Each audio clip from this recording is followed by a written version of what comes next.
Tagtos talakitok pa.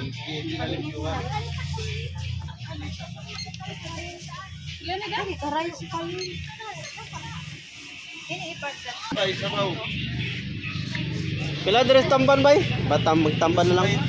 220 kahit kalahating kilo lang siguro.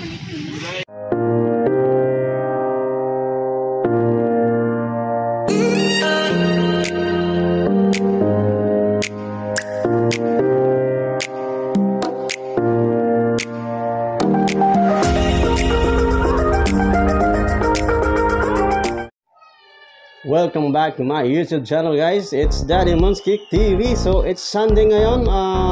May talipapa ngayon kasi Sunday. Malapit lang sa atin. Lalakarin lang natin yan. Yung Monday tsaka Thursday, guys, ano yun? Tiangge naman. So Sunday, talipapa. May pwesto ngayon doon sa malapit lang sa atin. Mga 10 minutes away. So pupuntahan natin. Kung may magustuhan tayo, bibili tayo. So, bago mag-start pala, guys, gusto ko mag-shout out ang Tribo Payag, Tribo Tuba, Vitamin for the Soul, Tita Vets, at sa lahat ng mga members ko dyan. So, ano pang hinihintay natin? Tara, samahan nyo uli akong mag-Tiangge talipapa. So, let's go! Lalapit akong kuha nila, oh. Uy, may tampan. Iway. Ano na ilawi? Nasa buwan, ilaw. Hindi pala yan talakitok, guys. Ang isda na yun ay tangige. 450 ang kilo. So ang talakitok, maya makikita yan sa video. Nasa 380 lang ang kilo. So talakitok yan, guys. Masarap sa bawan. At masarap din sa kilaw yan. So yung natabang isda. So yung 450, sulit na rin yan. Masarap na isda yan, guys. Napakataba. Maraming salamat po. Ito ba yung sa hasa, oh? Hindi naman sa hasa.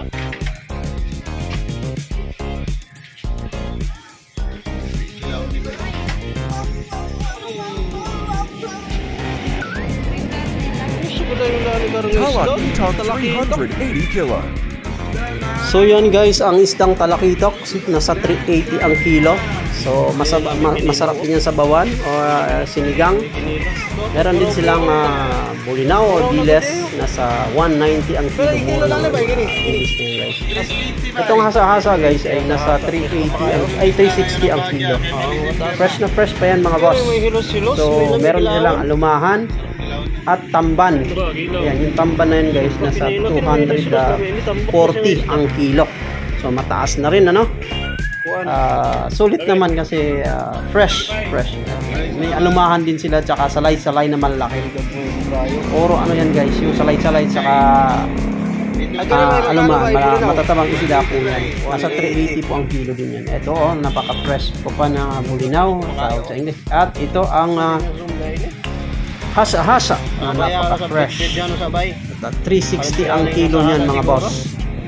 So, napakasarap niyan sa sabaw, kinilaw, o gusto nyong prituhin, paksiw, masarap din yan. Itong bisogo, guys, ay nasa 360 ang kilo din yan.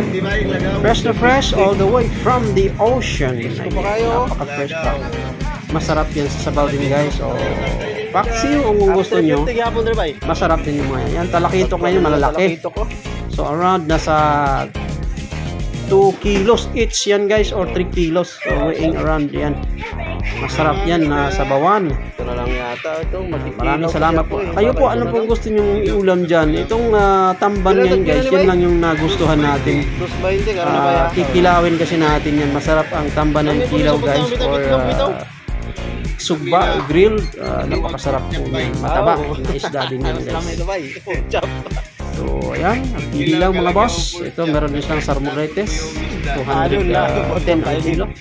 Ito, ang pinaka-the best yan at medyo mahal ang tangige na nagkakalaga ng 450. Tingnan nyo naman, guys, napakahaba ng isda na yan. Isa sa mga isda na mahal, lalo sa restaurant, guys, yung mga kinilaw na tangige ay medyo may kamahalan pag nasa restaurant. Kaya medyo mataas din ang kilo niyan. Maraming salamat po. Tagtos talakitok po.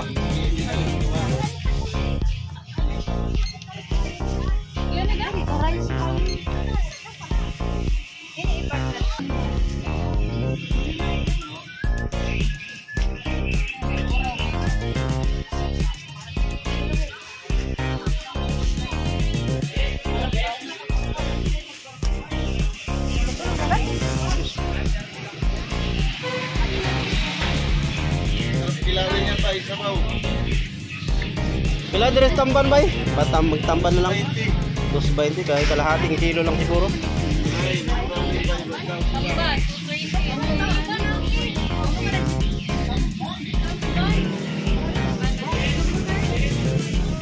Kami nakilawan.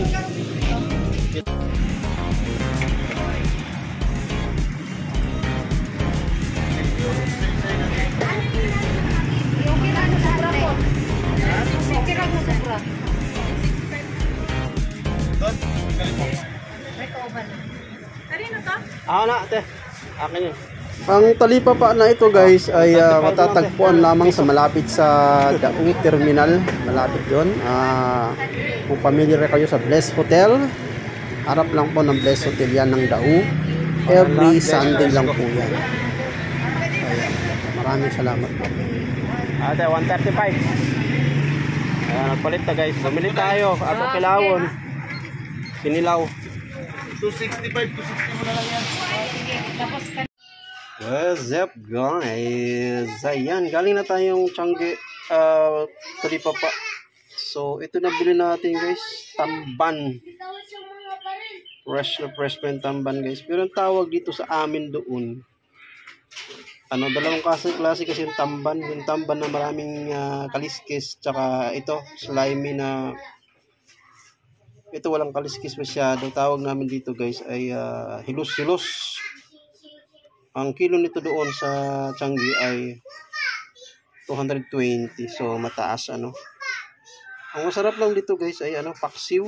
Hindi kaya kinilaw. Ayan. So paksiw na lang siguro natin ito. Ayan. Presko pang masyado. So ayun lang. Maraming salamat. Paksiwin na lang natin ito. Thank you so much guys for watching.